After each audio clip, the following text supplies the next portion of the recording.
السلام علیکم دوستوں and welcome to L T T V. دوستوں ایل ٹی ٹی وی میں آپ کو بہت بہت خوش آمدید۔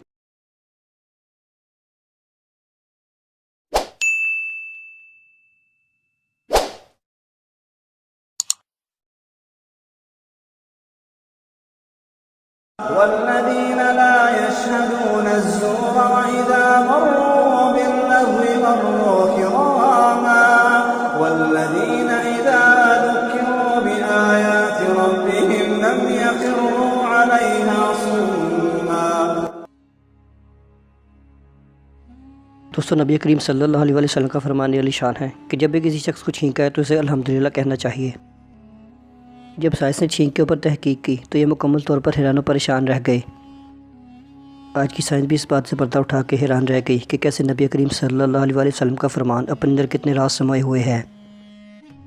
آج سے 1400 سال قبل کیے گئے فرمان کے مطابق جب سائنس نے اس کی تحقیق کی تو وہ مکمل طور پر حیران رہ گئے۔ چھینک پر ریسرچ کرنے کے بعد سائنس نے کئی راز سے پردے اٹھائے۔ سائنس نے تحقیق کے بعد یہ پتہ لگایا کہ چھینک کا آنا ہماری زندگی میں بہت اہمیت کا حامل ہے۔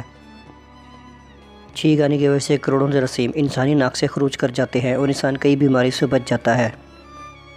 چھینک آنے کی وجہ سے کئی جراثیم اور بیکٹیریا ہمارے ناک کے ذریعے باہر نکل جاتے ہیں۔ چھینک آنے سے قبل انسانی ناک میں بہت ہی عجیب و غریب قسم کا محسوس ہوتا ہے، مانو جیسے کوئی ناک میں گدگدی کر رہا ہو۔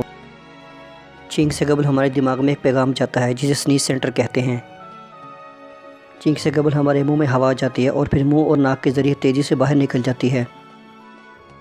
آپ یہ بات جان کر بہت حیران ہوگا کہ چھینک کے دوران ہمارے منہ اور ہوا سے نکلنے والی ہوا کی رفتار 100 کلومیٹر فی گھنٹہ کی رفتار تک ہوتی ہے۔ چھینک آنے کے بعد جب انسان مکمل طور پر نارمل ہو جاتا ہے تو یہ صحرا بھی سنیز سینٹر کی طرف جاتا ہے، کیونکہ چھینک آنے کے بعد سنیز سینٹر پٹھوں اور انسانی دماغ کو کنٹرول کرتا ہے اور اسے نارمل کر دیتا ہے۔ صفائی کے اس اصول کو سمجھنے کے بعد جدید ٹیکنالوجی نے اور بھی زیادہ حیران کر دیا۔ انہوں نے اس پیچیدہ عمل کو سمجھنے کے بعد میکینیکل ایئر بلوز بنا ڈالے۔ اس چیز کو مد نظر رکھتے ہوئے انسانوں نے ایسی چمنیز بنا ڈالیں جو گندی ہوا اور گیسوں کو باہر نکالتی ہے، یعنی پولوشن کرنے والے جراثیموں کو ہوا میں ہی ختم کر دیا جاتا ہے۔ ان میکینیکل بلوز کو جگہ جگہ نصب کر کے ہوا کو بہتر کیا گیا ہے۔ کچھ انسان جب تازہ ہوا میں جاتے ہیں تو انہیں تب بھی چھینکیں آنے لگتی ہیں۔ یہ کبھی کبھار لال مرچوں کی وجہ سے بھی اچانک سے چھینکیں آنے لگتی ہیں، اور کچھ لوگ ایسے ہوتے ہیں جو اچانک سورج کی روشنی میں نکلتے ہیں تو تب بھی انہیں چھینکیں آنے لگتی ہیں۔ یہ کبھی کبھار جگہ کے بدلاؤ کی وجہ سے بھی چھینکیں آنے لگتی ہیں۔ کبھی کبھار لوگوں میں روشنی کی بھی حساسیت ہوتی ہے، اس بنا پر بھی کبھی کبھار انہیں بہت زیادہ چھینکیں آنے لگ جاتی ہیں۔ تیز روشنی میں کام کرنے والے لوگوں کو بھی اچانک سے چھینکنے کی عادت ہوتی ہے، لیکن اگر آنے والی چھینک کو روکا جائے تو اس کے منفی اثرات جسم پر پڑتے ہیں۔ اگر کوئی شخص زبردستی چھینک کو روکے تو اس کے دماغ اور شریانوں پر برا اثر پڑتا ہے جو صحت کے لیے منفی اثرات پیدا کرتا ہے۔ دوستوں آپ میں سے ہر شخص یہ بات جانتا ہوگا کہ دنیا میں ہر شخص چھینکنے کے بعد اپنے مذہب کے مطابق خدا کا شکر ادا کرتا ہے، کیونکہ چھینک آنے کے بعد کئی جراثیم ہمارے ناک کے ذریعے سے باہر نکل جاتے ہیں۔ معزز سامعین، آپ میں سے ہر شخص یہ بات جانتا ہے کہ جب چھینک آتی ہے تو انسانی اندرونی نظام مکمل طور پر رک جاتا ہے۔ پرانے دور میں چھینک کو بہت خوش آئند سمجھا جاتا تھا۔ پرانے دور میں کچھ طبیب چھینک آنے کے ذریعے سے بھی علاج کیا کرتے تھے۔ ان سب کا بھی یہی ماننا تھا کہ چھینک کے ذریعے کئی جراثیم انسانی جسم میں سے نکل جاتے ہیں جو صحت کے لیے بہت اچھی چیز ہیں۔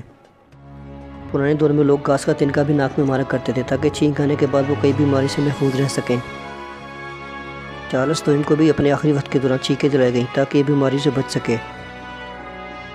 جدید دور میں بھی یورپ کے کئی ممالک یہ سمجھتے ہیں کہ اگر انہیں چھینک آئے گی تو لگتا ہے کہ انہیں کوئی یاد کر رہا ہے، لیکن تمام باتیں اس کے برعکس ہیں۔ ہم نے ویڈیو کی شروعات میں آپ کو تمام تفصیلات بتا دی ہیں کہ کیسے انسانی جسم میں چھینک آتی ہے اور اس کے بعد کیا تبدیلیاں انسانی جسم پر رونما ہوتی ہیں۔ جب انسان کسی خوشبودار یا بدبودار چیز کو محسوس کرتا ہے تو ناک میں لگے ہوئے ریپٹائلز انسانی دماغ میں سگنل بھیجتے ہیں۔ اس کے بعد دماغ فوراً طور پر ریئیکشن کرتا ہے اور ہمیں چھینک آتی ہے۔ دوستوں کہ آپ یہ بات جانتے ہیں کہ چھینک کے ذریعے سے انسان کئی بیماری سے محفوظ رہتا ہے۔ اللہ تعالیٰ سورہ رحمان میں فرماتے ہیں کہ فَبِأَيِّ آلَاءِ رَبِّكُمَا تُكَذِّبَانِ، تم اپنے پروردگار کی کون کون سی نعمت کو جھٹلاؤ گے۔ دوستوں میں امید کرتا ہوں میری آج کی ویڈیو آپ کو پسند آئی ہوگی۔ پسند آنے کی صورت میں اس ویڈیو کو لائک کریں، میرے چینل کو سبسکرائب کر دیں اور بیل آئیکن پر لازمی کلک کریں تاکہ آنے والی نئی ویڈیوز کا نوٹیفیکیشن آپ کو بر وقت مل سکے۔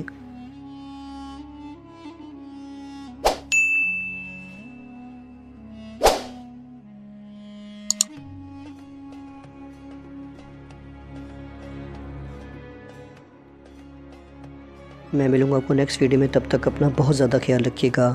اللہ حافظ۔